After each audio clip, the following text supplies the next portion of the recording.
wala na daw mangyaring lapse into law kasi nga hindi daw na-transmit yaong bill na pinasahan sa bicameral conference. So mga kapobre, dito natin pag-usapan natin ngayon itong nangyaring transmittal, na transmit ba talaga o wala.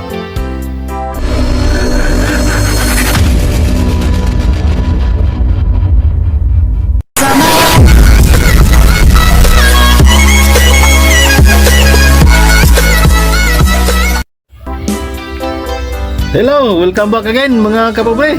So, time check is alas 5 na po ng hapon.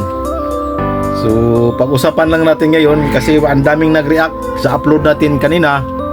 Sinabi natin doon na yung sagot ni spokesperson Claire Castro doon sa tanong na kung ano na ba daw nangyari doon sa ratified bill na pinasa ng Kongreso at Senado.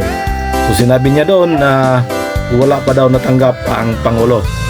Kung matanggap na daw ay desisyonan daw or sa ngayonan kung ano man ang mangyari doon. Ngayong araw is July 11, maglalaps na po yung ratified bill na yon. So maraming nag-react kasi nga bobo daw ako.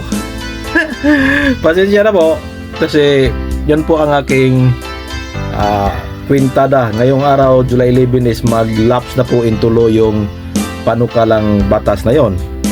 Kaya nga, sinabi ninyo, yung mga buzzers na bobo daw kasi nga wala na daw mangyaring lapse into law. Kasi nga hindi daw na-transmit yaong bill na pinasahan sa bicameral conference. So, mga kapobre, dito natin, pag-usapan natin ngayon itong nangyaring transmittal, na transmit ba talaga o wala. So sa panayam kay Attorney Claire Castro, wala naman po siyang sinabi na hindi na transmit sa Office of the President yung bill na yon. Ang sinabi lang niya, hindi pa po natanggap ng Pangulo. So hindi po nangahulugang hindi na transmit. So dito po papasok tong siguro yung minamadali nga yung bicameral conference na yun minamadali sa Congress na may pasa sa Senado, tapos ganun din ang Senado gusto rin nila na i-postpone. So napakalaking katanungan naman ngayon kung sinadya nilang hindi nila i-transmit yon. So mga kapobre, yung nagagalit, puro lang po ito ating mga spekulasyon kasi po wala pa naman pong konkreto na sagot galing sa Malacanang or sa Senado. Kung sa Senado or sa Congress mismo mag-anunsyo sila na hindi na transmit yung panukalang batas na yon, so yun ang totoo.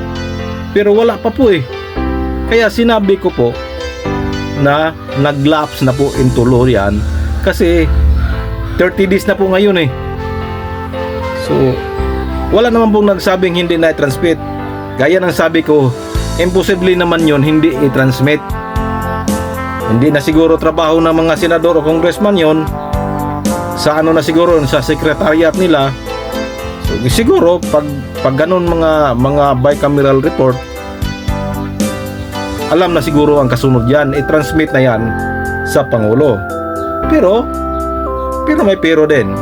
Wag din rin natin mawala yung posibilidad na hindi talaga na-transmit.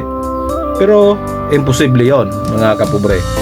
Na-transmit siguro yon, kaso lang hindi pa binasa ni Presidente or sinadya talaga niyang i-lapse na yan in 30 days. So wag lang kayong magagalit. Sa atin lang dito is puro lahat naman nag-content ng ganito, puro lang spekulasyon kung matuloy ba talaga yung BSKE sa December 2025. So, kasi nga wala pang final decision. Sinabi niyo na bobo daw ako kasi wala na daw lapse yan kasi hindi nga na-transmit. Paano daw mag-lapse nga hindi nga na-transmit yung bill yun? Yes, totoo po. Kung ganun man na hindi na-transmit. Paano ngayon kung na-transmit? So hindi lang ginalaw ni Presidente.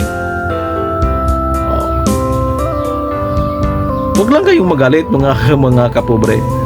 Sa atin lang dito is lagi lang nating inantabayanan yan kasi nga napaka-importante yan. Kung ano mang mangyari, tuloy ba o wala. Again, kung na-transmit man yan, panigurado hindi muna yan ginalaw ni Presidente. Plano siguro niya na i-elapse na yan sa 30 days.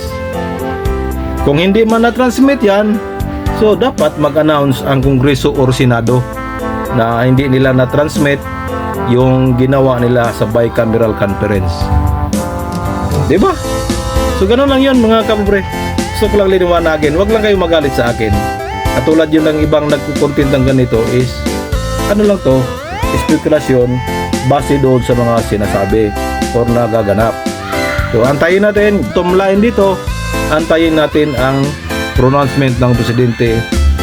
So yun lang yun, hanggang dito mabilisang ano lang to pagpaliwanag kasi nagagalit kayo sa akin. Huwag kayong magalit sa akin, ganun talaga.